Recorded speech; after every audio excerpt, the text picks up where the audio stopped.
Que pasa, mi amigos? So, I spent a few hours playing Dungeons of Dreadrock, and I will let you know if this game is worth picking up. Before we get into that, I want to remind you guys to please hit that like and subscribe button. It means the world to me. You keep me going. Honestly, I love each and every one of you and everything you guys do for me. You don't even know how much you do for me just by watching and subscribing and liking. Like, that's everything. Anyway, so in the Dungeons of Dreadrock, you play as the sister to the only male who can basically hold a sword and also go fight this evil king. Well, essentially, I guess, save their village. And you're accompanying him because you're supposed to wait outside while he goes and ventures through this deep dungeon castle type place. And you quickly get bored, essentially. You start to really get worried, honestly. It's only been a few hours, but you feel like something might be going on that you're not sure about, and so you sneak down and try to find out what happened to your brother. And quickly, you find out that something bad happened. We'll put it that way. We don't exactly know what, but we do know that his sword is there, and we meet a few characters early on who say that they saw him. Now, this story does kind of unfold, not as much as you would really like, and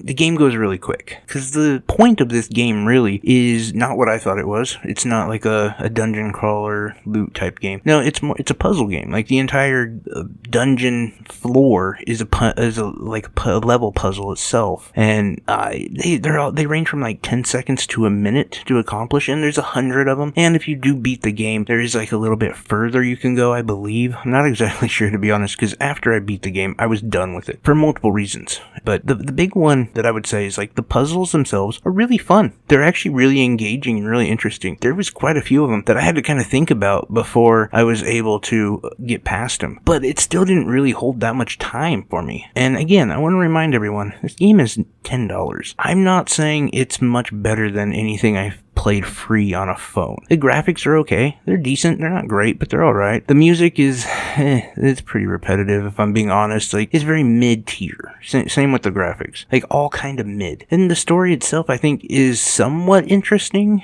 and there's something to work on and something to build on, but it really gets sacrificed for puzzle solving. And that becomes really the main narrative. You kind of forget what's going on. Namely because they don't really insert too much of the story, and also because you're really focused on how to, solve these puzzles, which, again, some of them are really cool and in-depth, and they take a real amount of, like, brain processing to figure out. Others of them you just fly through, and they take no more than, like, 10 seconds. So, 100 puzzles, I would say maybe 15% were really kind of difficult and kind of fun to kind of figure out, and the rest were a little bit more, they were passable. I'd say like a minute long. And yeah, then the others were just essentially you walking through an area and just not getting killed. Like, there's really fast ways to do that. Now, I will say the game does aid you in the fact that when you do get killed, you're brought back pretty quickly. You don't have to wait through a lot of loading screens or anything like that. I also would say that there has not been any glitches or crashes or anything like that. I haven't had any sort of performance problem with it. But there again, I really only beat the game and then quit, and I only played maybe 3 or 4 hours. It wasn't that much. I was really astonished by how quickly I got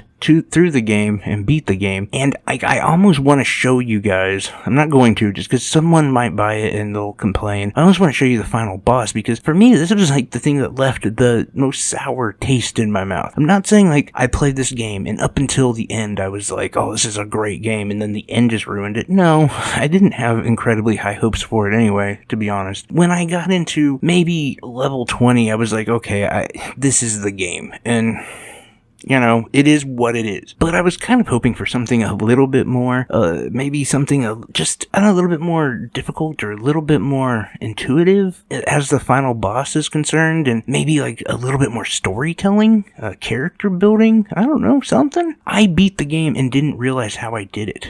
I want to say that again. I beat the game not trying to beat the game. And there are, I think like in level 10, maybe even earlier, there's like certain puzzles and a few bosses, or mini bosses, I should say, that were more difficult than the final boss. I was kind of just running around, and I was kind of looking for something, because it's not clear on how you actually beat him. Like, there's a sorcerer who's trying to kill you too, and I really wasn't exactly sure what to do. The typical combat wasn't really working. I was getting like one shot killed. And then I kind of just ran around and all of a sudden I kind of killed him. I really don't think that was a glitch either, because I don't want to get too far into it and explain exactly what happened, even though that's basically what I'm doing. But when you run up to an enemy and you take their space, 'cause this game is sort of on grids, you'll attack them. It's an automatic attack. And I essentially did that enough times I just killed the boss, but I wasn't even trying to, and nor do I believe that was the right way to do it. Or I didn't think it was. I thought there was like some secret. There was no secret at all. And I was just kind of taken back by that, because this was a puzzle game and you would think the ultimate puzzle would be the final boss, and nope,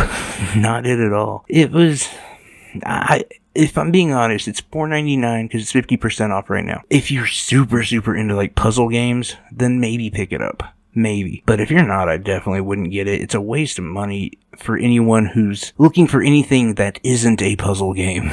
And even puzzle game people, I think they're gonna find they're gonna find some stuff in here they're really gonna like, but there is some stuff that is just kind of annoying. Like, again, the final boss being one, there's another kind of mini boss in there that, like, I literally basically just ran into. I literally didn't mean to kill it, and I did. Because I was trying to explore something else, and it kind of moves you along. Like, oh, fun. Like, I didn't mean to do that. But then you couple that with some really intelligent level puzzles before that, like where there are no bosses, but maybe just regular enemies, and there's different layouts that are very intriguing and kind of fun to play. And I think those kind of levels, the puzzle solver game people...